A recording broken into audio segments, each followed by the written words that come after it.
I will not talk about, because I really do not know about this. Itong vaccine sa PSG, to me, it's a matter of self-preservation. Yan lang. Whatever be your objection, whatever be your criticism, para sa akin, it is a matter of preservation. And I would like to call on Congress na hindi naman ako nakikiusap. Ang ano ko lang, diretso na salita na do not tinker with the PSG. I'm telling you, as President, is a matter of self-preservation. So hanggang dyan na lang ako. I will not elaborate on it. But do not force my hand to meddle into this affair, because maybe I'm not so keen about allowing Durante and the rest of the PSG to testify. Ginawa ito nila, as I understand, para sa kapakanan ng buhay nila. So,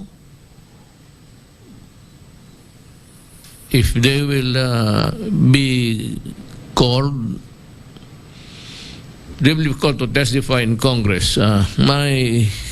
As a lawyer, I will just tell them, because they are now being accused and with the accompanying statement of prosecution and things like that.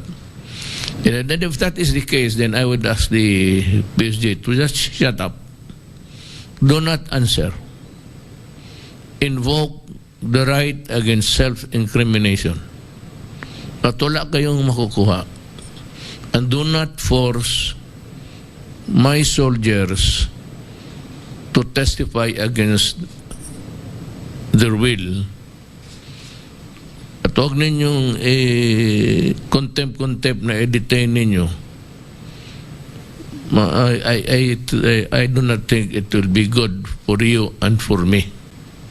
It would not be healthy for everybody. Just so, sa kanila yan eh. So kung tingin nila na ikakabuti sa buhay nila, hayaan mo. And do not threaten them with prosecution and things like that. They have every right to live and to invoke self-preservation. Kumbaga sa criminal law yan, that is the right to self-defense. The enemy, COVID. Alam mo, ganito yan.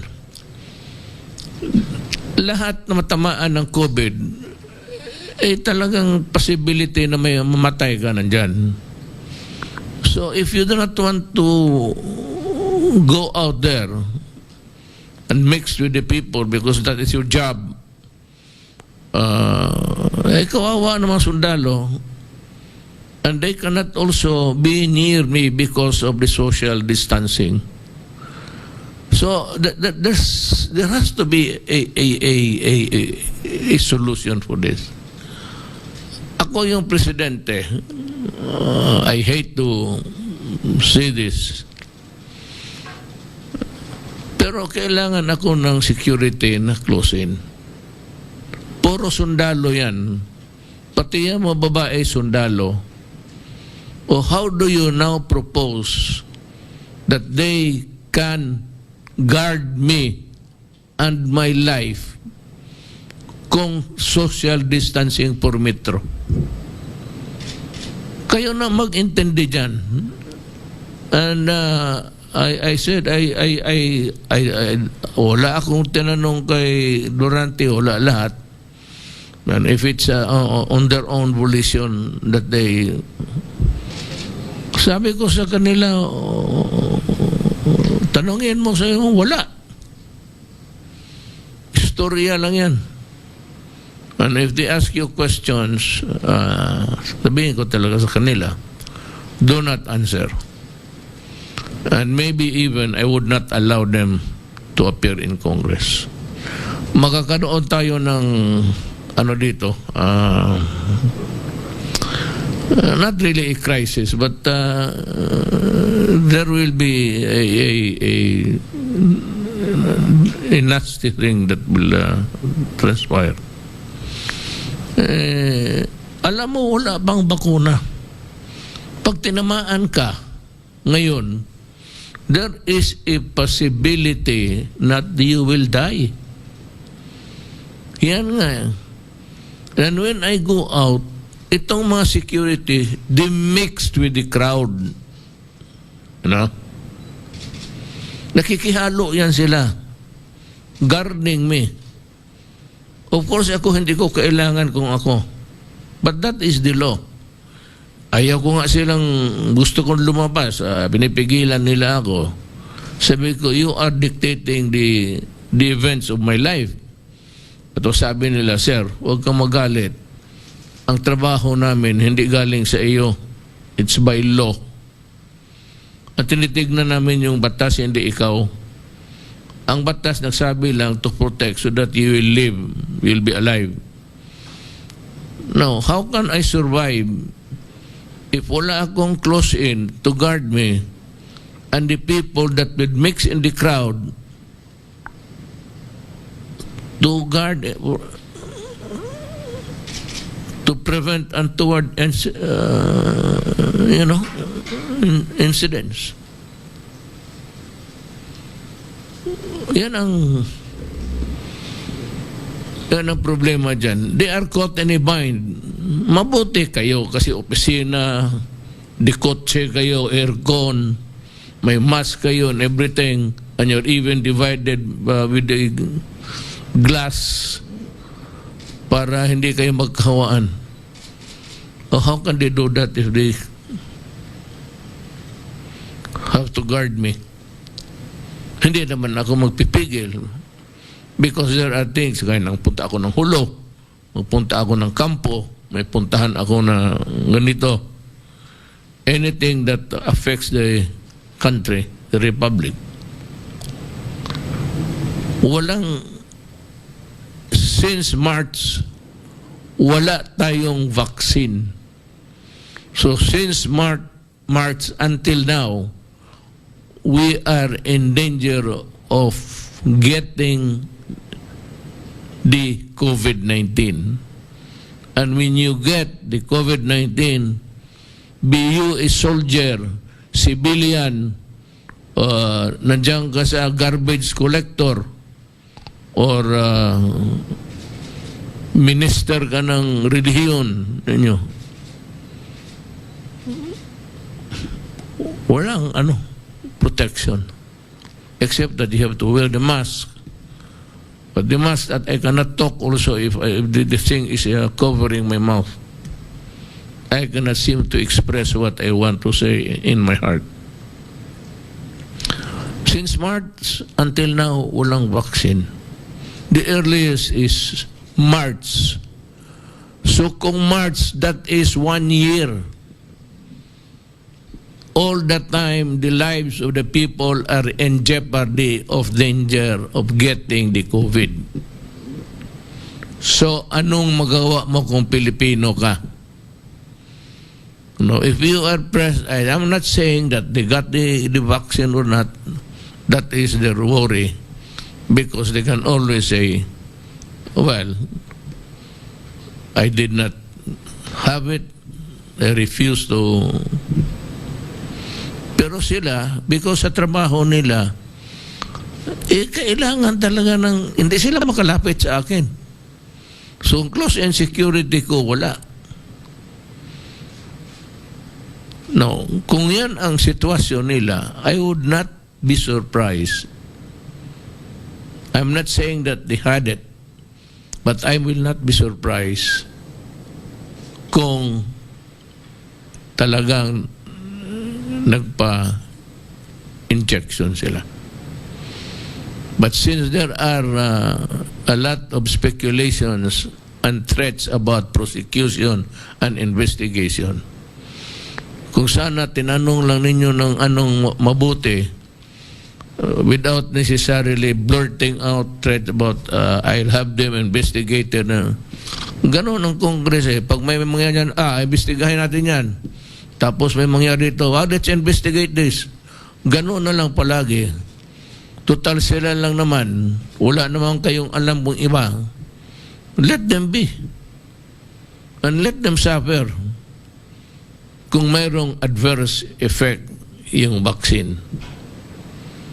I don't know really if they were injected with the vaccine, what brand, hindi ko alam.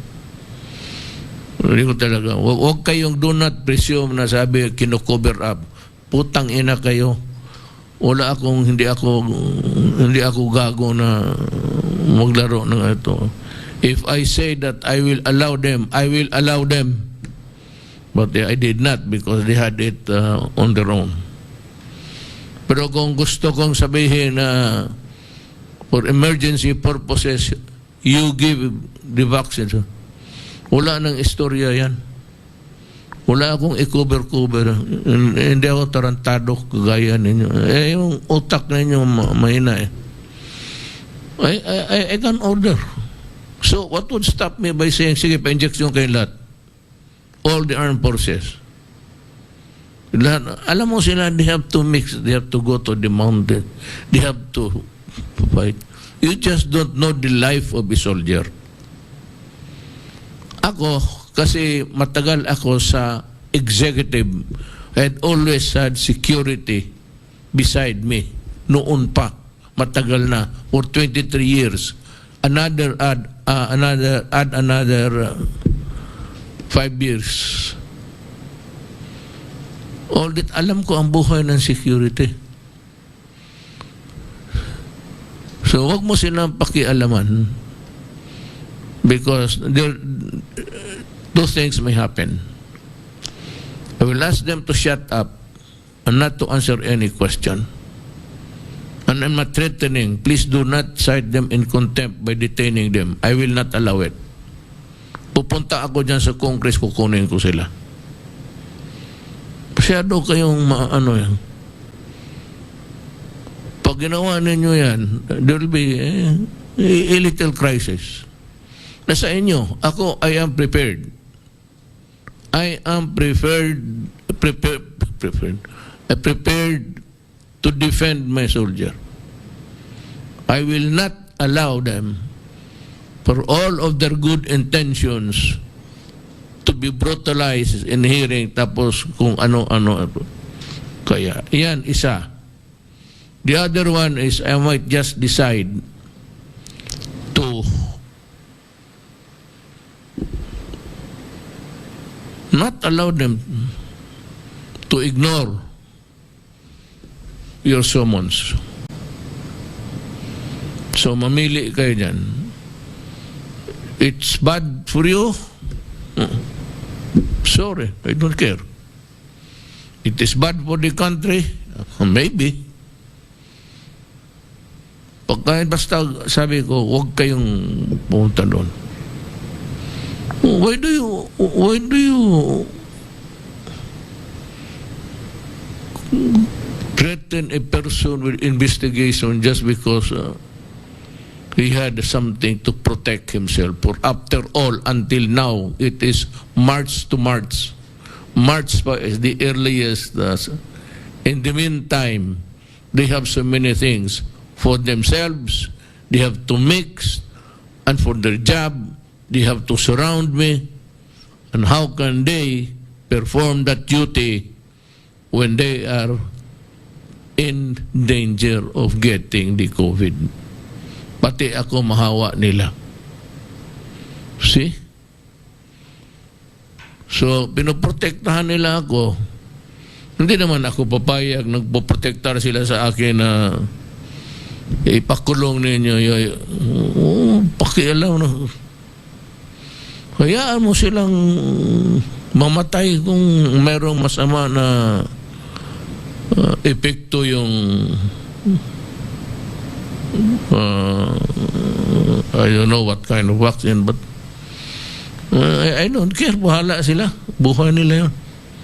But kung sabihin ng mga iba protecting because why would not I wait for Domingo to come out? You know why? Hanggang ngayon, at this late day, Pfizer lang ang nag-submit sa FDA. Alam ba ninyo yan? Nakakandahirap na ito si General Galvez looking for one and he has found a light at the end of the tunnel and he says that the earliest is March. So we started the lockdown March. Magma-March na lang bago pa tayo In the meantime, the lives of these people, the lives of my soldiers are placed on jeopardy because walang choice eh. Trabaho nila yan. If the intelligence people would say go to the crowd and mix with them and maybe look for any hostile attitude or hostile act. Ang akin naman nakapalibot, babae at lalaki, hindi naman makalapit sa akin kasi sir, social distancing. Oh, how can they protect me if the social distancing? So that is the rule. Well, I'm sorry to say you, there is always an exception. You can say all the rules in this world and there will always be an exception. Kagaya ninyo, hindi kayo maaresto while in session. Kaya huwag mong pilitin na magkaroon tayo ng rokos dito. Anyway, specific ang grupo eh. PSG lang. Hindi naman lahat civilian. And ang PSG has a good reason to have it. One is, kailangan talaga nila sumidsi doon sa mga tao. Mix with the crowd. And every time na nagharap ako, there are about 20 intelligence guys there in front of me mixing as if they're also part of the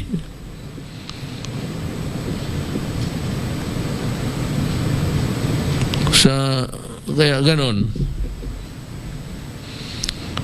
Maybe, pagkahiyaan tayo. I said it's bad for the country. Maybe. And it is bad for the country and you entertain the idea of maybe getting it. Maybe.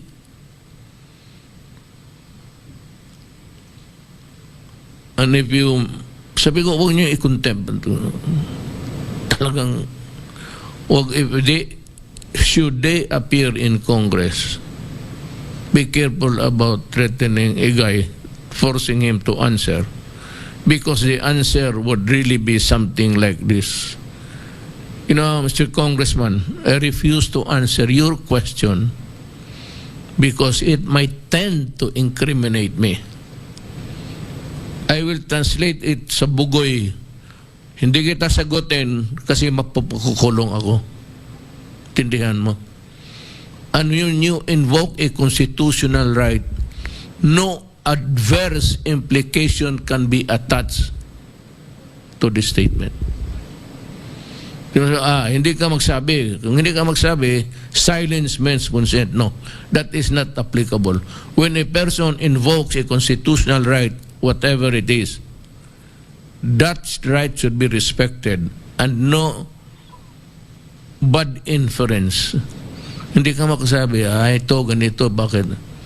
Kasi complete by itself, it is a sacred one for a citizen of this republic. Ito mga sundalo nito, Pilipino to.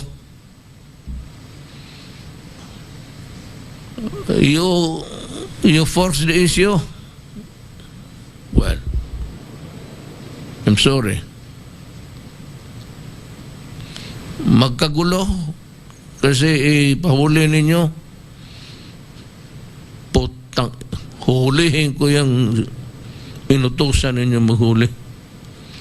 Kaya protecting what is the foremost narrative here. Self-preservation, ano ka man. Hanggang ngayon wala pang bakuna. So kung mayroon man magsabi na ito mayroon, baka maayos ito. And they go there and plunge into it.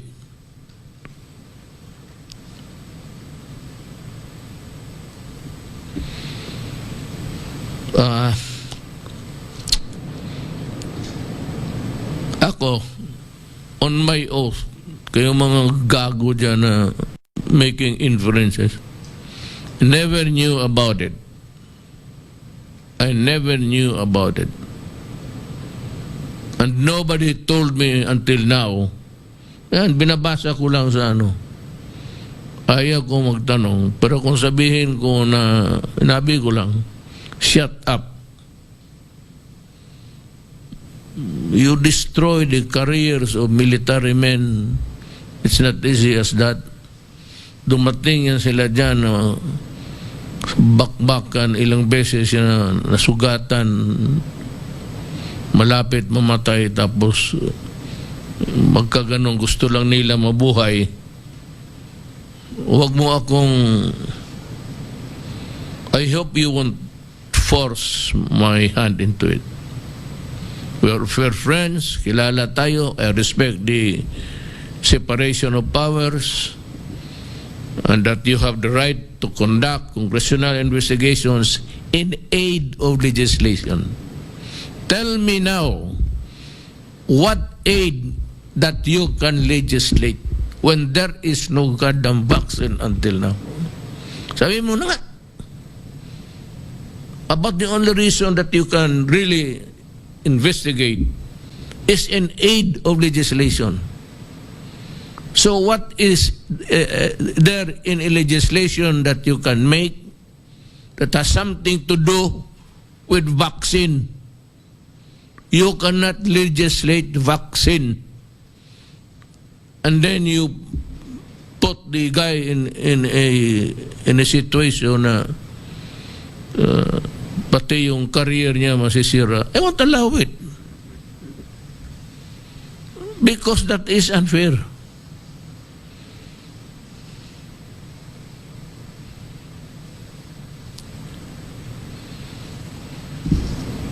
I hope that we understand each other. Ayaw ko talaga ng I am not the grandstanding type na mag but do not, I said, force me to do something which is not good. Kung gusto ninyo ng gulo, sige. I think now I will tell Durante, he's there. Durante, do not obey the summons. I am ordering you to stay put in the barrack.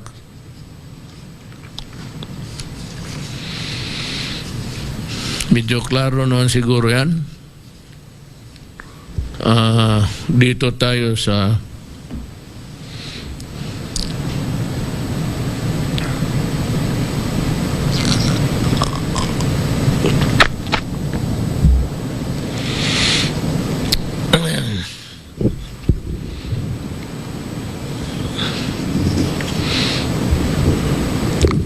alam mo yung sinasabi nila na in-inject raw.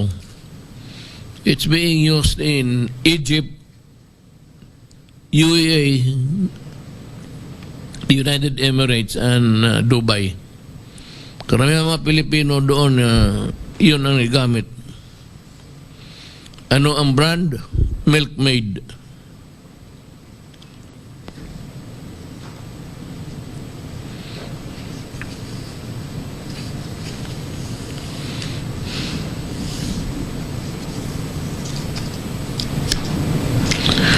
We come now to the status PhilHealth. There is a move to increase the contribution ng mga members. At this time,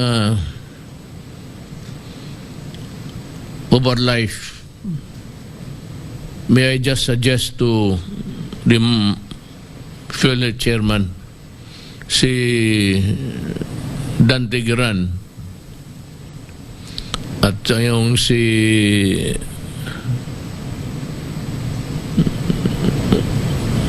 lahat na, isang tao lang kailangan ko sabihan dyan. Huwag muna ngayon. No increase in contributions. I will look for the money to fill it up. Maghanap tayo ng pera. Anyway, that is the job of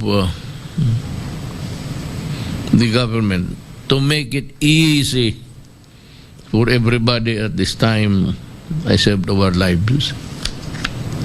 Inabutan tayo nito, which was necessary. Once in every century lang guro to. Hindi pa nga. Now, there are reports that some people are skipping, na nakakalusot sila with the help of airport personnel at sa mga barko. I say this now, as I have said it before, do not do it. Kasi mayayari talaga kayo. You do it by allowing unauthorized travel when all of us are really worried of containing the contamination na control in and out. Almost every country now are controlling the entry and the departure of their citizens. Hindi lang tayo. Mga Pilipino, hindi lang tayo. So, do not go into this rigmarole of magsabi ka doon, tapos na, ganun. Or you bring your fake certificate. Yan talaga ang maghanap kayo ng gulo. At yung mga taga-airport, alam mo, hindi ba ninyo nahalata na lahat ng immigration personnel dyan, but 42 of them, at marami pang iba ang na-dismiss sa trabaho. Gusto ninyo ulitin ko yan? This can only happen with the not even cooperation, but with the handiwork of maybe a few, not all, people in the airports, making it easy for somebody to travel, to skip the swabbing and everything. Sino bang may gusto nito? Ako talaga, every time na kinukulikot yung ilong ko, nagmumura ako kasi masakit. I have to open my mouth wide. Pero may bago daw, sabi naman ito ni Gordon, na ang swabbing sa saliva is 99%. O di, yan ang gagamitin natin.